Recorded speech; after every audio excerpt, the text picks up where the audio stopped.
your sibling sold your childhood home, would you panic or prepare? What would you do if your own sister sold your childhood home and told you not to make it difficult? Not argued, not discussed, sold. I was in London when the message came through. Different time zone, different sky outside my window, same last name on the screen. The deal is done, don't make this difficult. That was it. No call, no explanation, just a period at the end like she'd closed a chapter she thought she owned. Before we continue, please hit the like button, subscribe to the channel, and turn on the notification bell for updates. I'm Elena Brooks, 34. I had been abroad for 3 weeks on a consulting contract I couldn't turn down. My sister, Caroline, 38, stayed back home and handled the estate. That's what we agreed on after our parents passed within 11 months of each other. The house wasn't just real estate. It was the porch swing our dad built by hand, the kitchen where mom overcooked every holiday turkey and laughed about it, the hallway with pencil marks tracking our heights year after year. You don't just close something like that with a text. And here's the part that confuses people. I didn't argue. I didn't call her screaming.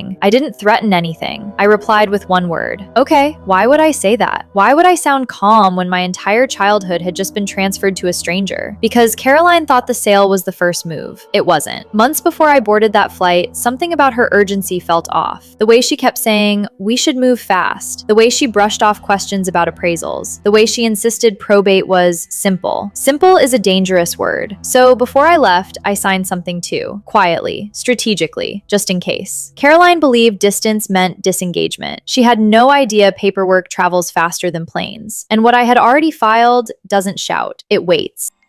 Just a second. She just replied, okay, after her sister sold the house without her.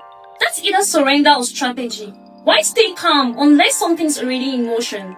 Let's watch closely. There are betrayals that explode in your face. And then there are betrayals that arrive as a text message while you're standing in a foreign kitchen, staring at rain on unfamiliar glass. The deal is done. Don't make this difficult.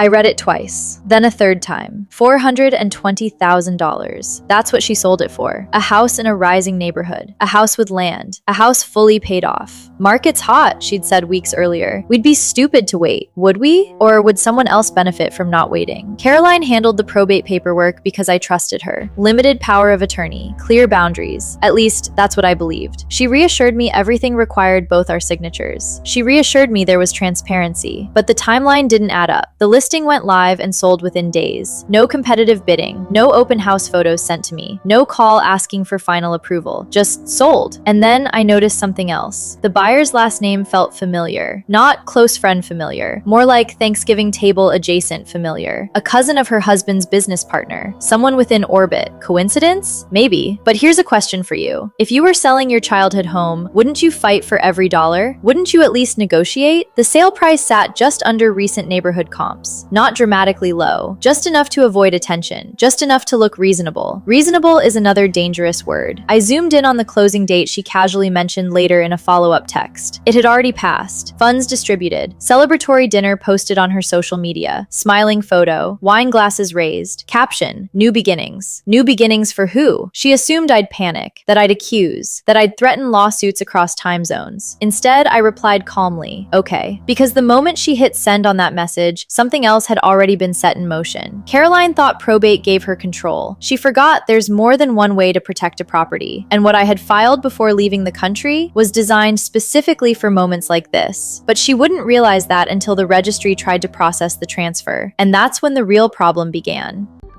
Hold up! The house sold fast, slightly undervalued to someone in her husband's hobby, and she says okay.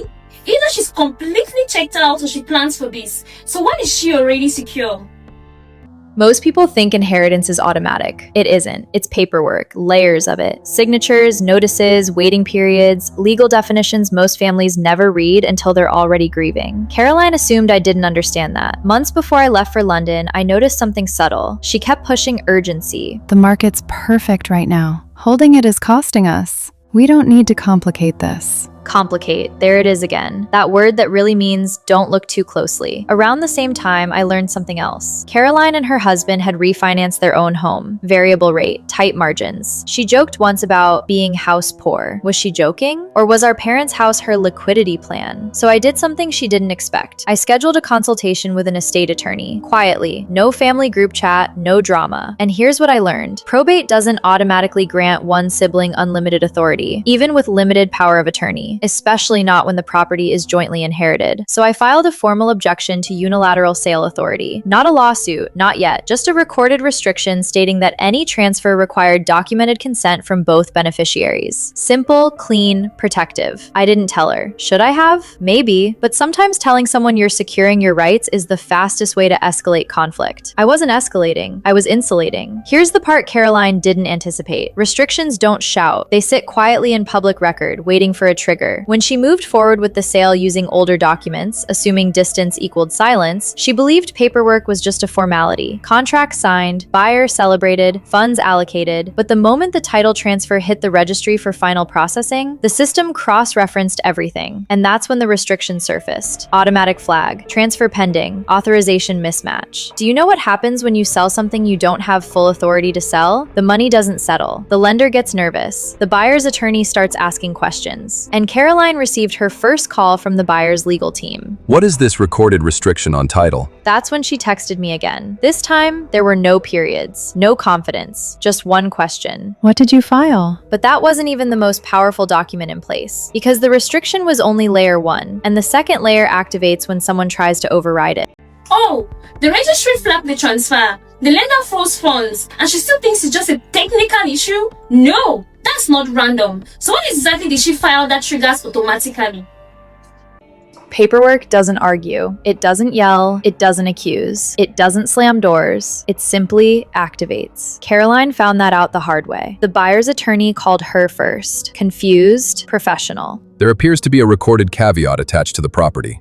That word alone changes the temperature in any real estate conversation. Caveat. For those who don't live in legal language, a caveat is essentially a warning flag, a public notice saying, this property carries an unresolved interest. Proceed carefully, or don't proceed at all. She thought my earlier restriction was the problem. It wasn't. That was just the speed bump. The caveat was the gate. Months before leaving the country, I filed a co-ownership preservation notice tied to the estate. It required explicit dual consent for transfer and automatically triggered review if a sale attempted to bypass co-beneficiary acknowledgement. I didn't dramatize it. I didn't threaten her with it. I just filed it. So when Caroline moved forward using selective documentation and confidence, the registry system cross-checked the property file during transfer. Mismatch. Consent discrepancy. Automatic review. And here's where it escalated. The buyer's lender froze the disbursement pending clarification. Escrow paused. Title insurer flagged risk exposure. Attorneys began circling. Imagine celebrating a sale while the money is technically still hovering in limbo. That's when my phone rang. Not a text this time, a call. Her voice didn't sound like the woman who wrote, Don't make this difficult. it sounded tight, controlled, pressurized. What did you file, Elena?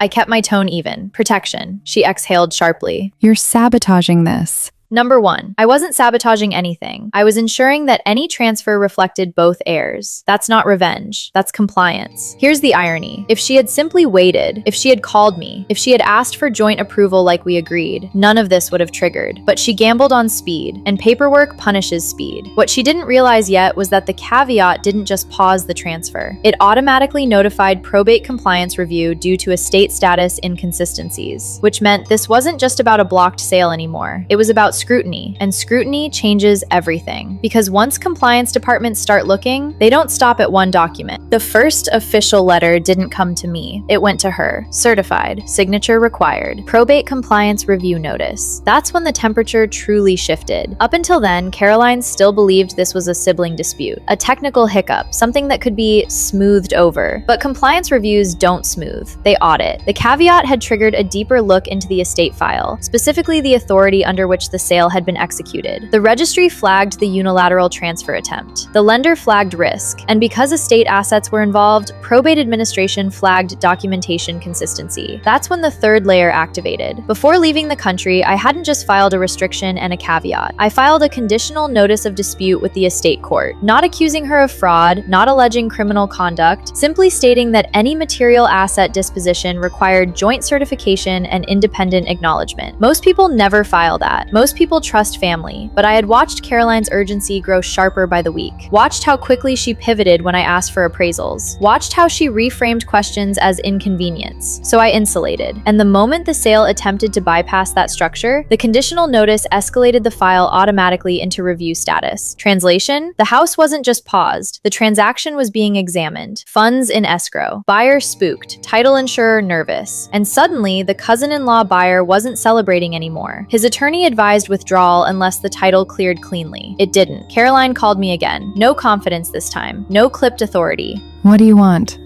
That question tells you everything, because people only ask that when they realize control has shifted. I told her the truth. I wanted transparency, silence. You know what's fascinating? Betrayal rarely sounds evil when confronted. It sounds justified. She said she needed liquidity, that refinancing tightened their margins, that her husband's business was unstable, that selling quickly made sense. Maybe it did, but you don't quietly leverage shared inheritance to stabilize your private finances. Not without consent. She accused me of embarrassing her, of making things worse, of dragging lawyers into family business. But here's the contradiction. She invited lawyers the moment she signed a sale contract. She just assumed I wouldn't. Would you have reacted differently? Would you have exploded the second that text came in? Or would you have done what I did? Stayed quiet because you knew something she didn't. The buyer withdrew within 10 days. Contract voided. Title reverted to estate status. Caroline was left explaining to her in-laws why a done deal collapsed. Explaining why legal fees were stacking. Explaining why compliance departments were still reviewing documentation. Mediation followed, not because I demanded it, because she needed resolution. In that mediation room, something shifted that no registry could file. She stopped defending. She started admitting, not to fraud, not to criminal intent, but to calculation. She believed I wouldn't fight. She believed distance meant surrender. She believed urgency would override oversight. And that's the quiet danger in family dynamics. Assumptions. Months later, I stood back inside that house. Sunlight cutting through the same kitchen window. Dust dancing in the air. The porch swing still creaking under weight. It wasn't sold. Not yet. Maybe one day it will be. But if it is, it will be done correctly, transparently, together. Because protection isn't revenge. Preparation isn't aggression. And silence isn't weakness. When she texted, "The deal is done," she thought she was ending something. What she didn't realize was that I had already begun something long before. Paperwork outlasts pride. Strategy outpaces impulse. And sometimes, the strongest response to betrayal isn't confrontation. It's documentation. So I'll ask you again, what would you do if your sibling sold your childhood home while you were abroad? Would you scream? Would you sue? Or would you quietly ensure that when the registry checked the file, it told the full story? If you've ever had to protect yourself from someone who assumed you wouldn't push back, I want to hear it. Because this wasn't about money. It was about boundaries. And the next time someone tells you, Don't make this difficult.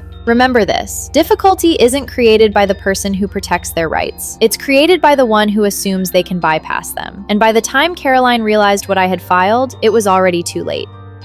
Why would you have filed? And would you have told them?